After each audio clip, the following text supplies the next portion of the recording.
Dicen que algunos lugares guardan secretos, pero hay otros que guardan algo más. Hay edificios que fueron construidos para salvar vidas y terminaron siendo testigos de lo que nadie quiso ver. Esta noche, en frecuencia 666, vamos a sintonizar una historia que todavía susurra entre pasillos vacíos, puertas oxidadas y habitaciones que nunca volvieron a estar en silencio. Porque cuando un hospital cierra, no todo se va con los vivos.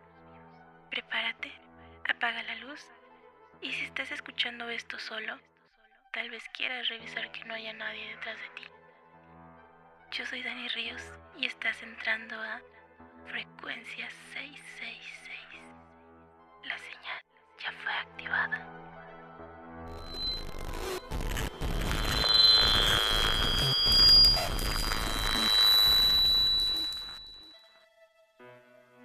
A un costado de Avenida Insurgentes, en la Ciudad de México, se ubicaba la clínica psiquiátrica más temida de todas, la Clínica San Rafael, donde si te internaban, sabías que no resistirías más de unos días antes de comportarte como todos los pacientes que habían en su interior. Dentro de sus muros podían escucharse aterradores gritos que nos hacían pensar en las torturas más atroces. Esta clínica fue construida en la segunda mitad de los años 40 por religiosos de San Juan de Dios, con la finalidad de dar atención a enfermos mentales. Sin embargo, los métodos eran extremos. Había múltiples historias sobre el psiquiátrico, y los mitos sobre este fueron cada vez más constantes. Uno de ellos asegura que uno de los pacientes degolló al hijo de una señora que estaba de visita, y luego entró a la capilla del lugar con el cadáver chorreando de sangre. La energía negativa seguramente se sentía, y muchos aseguran que las sombras recorrían la clínica y entraban a los cuartos de los pacientes. Se sentaban en su cama y ellos refunfuñaban y discutían con ella como si se tratara de alguien real. Más de 60 años, la Clínica San Rafael funcionó como manicomio, y los rumores sobre lo que ocurría en su interior comenzaron a mermar su fama de buen psiquiátrico.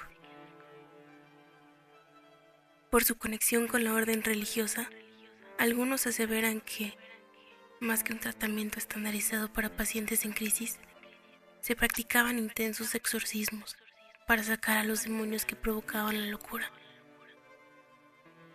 Por montones, las pruebas comenzaron a aparecer en redes sociales, y así la ciencia y la religión tuvieron una estrecha relación.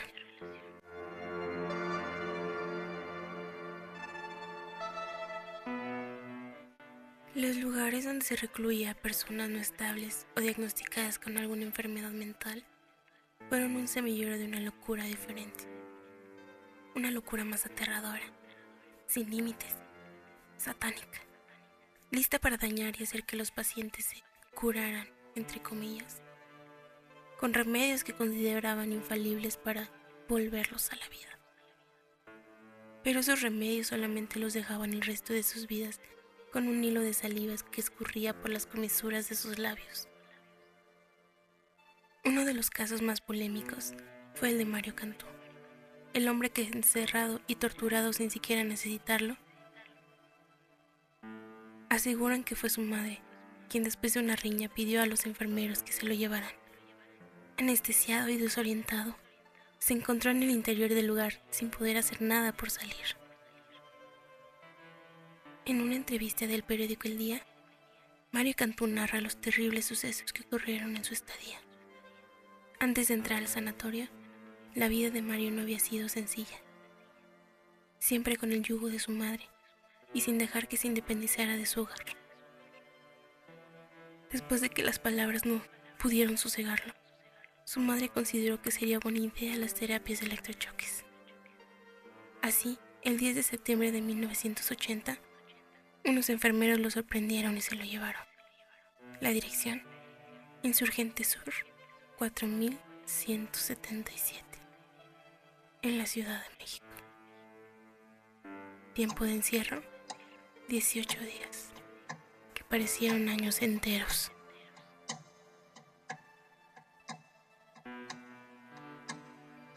Mario descubrió que estaba incomunicado, atado con unos grilletes en sus extremidades.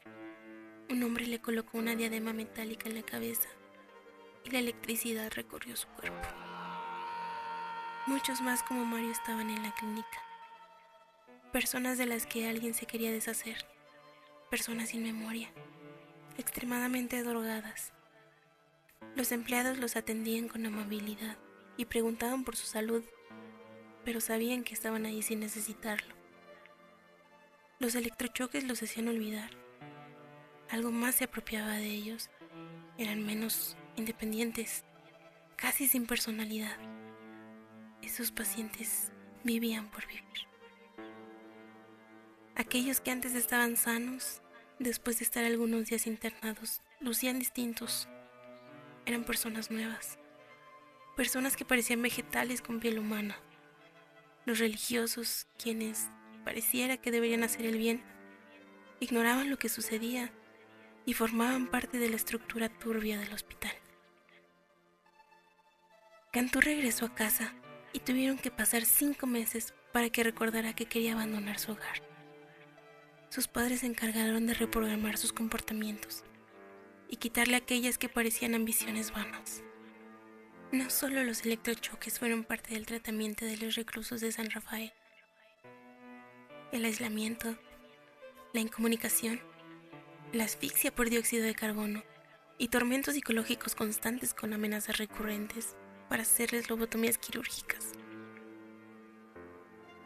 No recuerdo cómo era mi persona antes de las sesiones de terapia electroconvulsivas.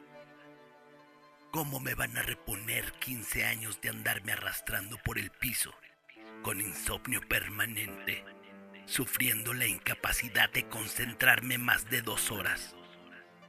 ¿Cómo me pueden reponer lo que yo era y todo lo que no he podido realizar?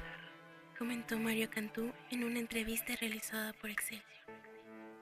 Cantú asegura que el cómplice de su madre fue el doctor Pedro González Jauregui. Cuando salía a la calle, lo escoltaban 2 agentes. Y como en la Santa Inquisición, los religiosos de estas clínicas acompañaban al electroshock con la cruz. Lo que no era económico, pues una sola sesión de choques eléctricos podría costarles a la familia unos $550. Después del suceso, aparecieron diversas series fotográficas sobre las redes sociales, en las revistas y periódicos, así como en la película Archivo 253, inspirada en las instalaciones para hacer un filme de terror bastante interesante. Denunciada por maltrato y negligencia médica, la Clínica San Rafael fue a la vez la más polémica de su época. En 2009, el lugar cerró sin ninguna explicación. Los pacientes fueron enviados a otras clínicas y San Rafael fue demolida para construir un nuevo centro comercial.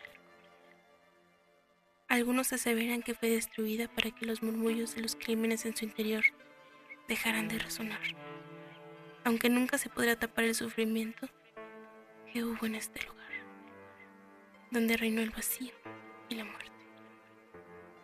En los cimientos de lo que antes era la ex clínica San Rafael, hoy se levanta Patio Tlalpan.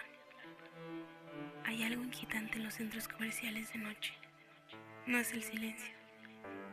Es que el silencio nunca está completamente solo. En Patio Tlalpan, cuando las últimas puertas bajan y las cortinas metálicas sellan las tiendas, el edificio respira diferente. Los guardias dicen que el aire se vuelve más frío en el estacionamiento subterráneo. No un frío normal. Un frío que no corresponde a la temperatura.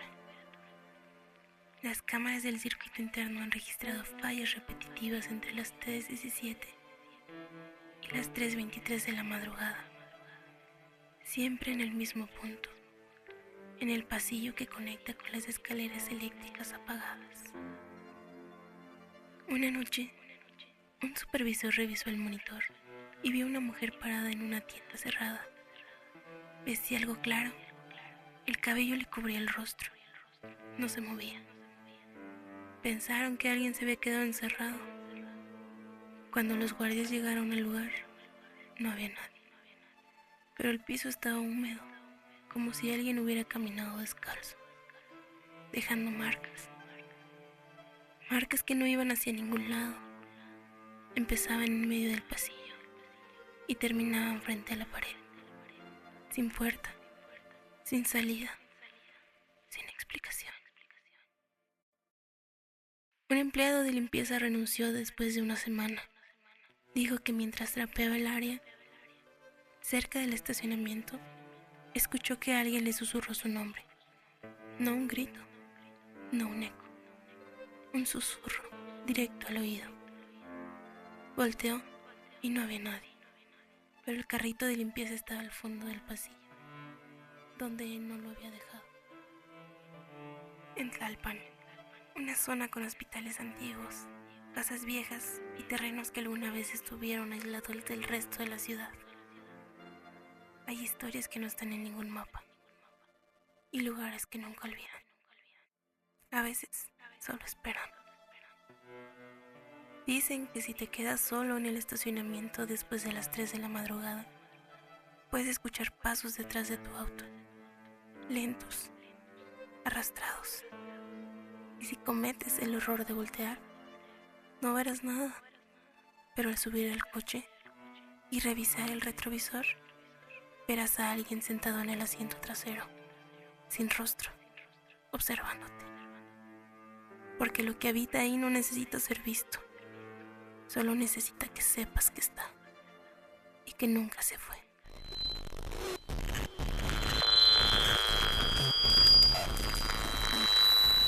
Si la señal vuelve a activarse, nos escuchamos en el próximo episodio.